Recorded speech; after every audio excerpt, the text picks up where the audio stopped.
Sindh assembly में अब मुख्तसर अपोजिशन इख्तिलाफ़ात का शिकार होकर मुंतशिर अपोजिशन नज़र आती है।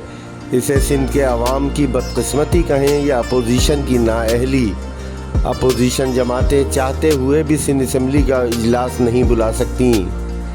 अपोजिशन जमातें ऐवान में अपने हलकों के अवाम की आवाज़ बनने के बजाय खुद आपस में ही दस्तो गिरबान नज़र आती हैं। इस सूरत हाल का ज़िम्मेदार कौन है, ये बताते हैं सिंध असम्बली में अपोजिशन अली खुर्शीदी।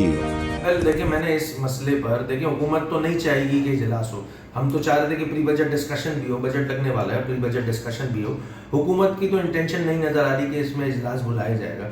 मैंने पीटीआई से भी रिक्वेस्ट की थी, मैंने जमात इस्लामी से भी रिक्वेस्ट की थी कि हम अपने तई एमक्यूएम के पास नंबर्स मौजूद नहीं है असम्बली के इजलास बुलाने के लिए, तो हमें पीटीआई कह लो, सुन्नी इत्तेहाद काउंसिल कह लें, उनकी ज़रूरत है। अपोजिशन में जमात इस्लामी भी मौजूद है, उनकी भी ज़रूरत है। मगर बदकिस्मती के साथ ये कहना पड़ रहा है कि इस मामले पर मुझे ऐसा लगता है कि सिंध में कोई अंदरूनी खाना इनकी कोई सेटलमेंट हुई हुई है। ये बी टीम का किरदार अदा कर रहे हैं। हुकूमत को ऐसे ही छोड़ा हुआ है इन्होंने। हमारे नंबर्स पड़े हुए हैं, हमारे सिग्नेचर्स मौजूद हैं, उनको साइन करना है ताकि हम इजलास बुला सकें। बट अनफॉर्चुनेटली पीटीआई और जमात इस्लामी जो है वो शायद उनकी पिच पे खेल रहे हैं पीपल्स पार्टी के। तो मुझे अफसोस के साथ कहना पड़ता है कि इजलास जो है वो हम इस तरह कॉल नहीं कर पा रहे। ये है बुनियादी वजह कि हम इन तमाम बुनियादी मसाइल पर सिंध असम्बली का इजलास कॉल नहीं किया जा रहा है।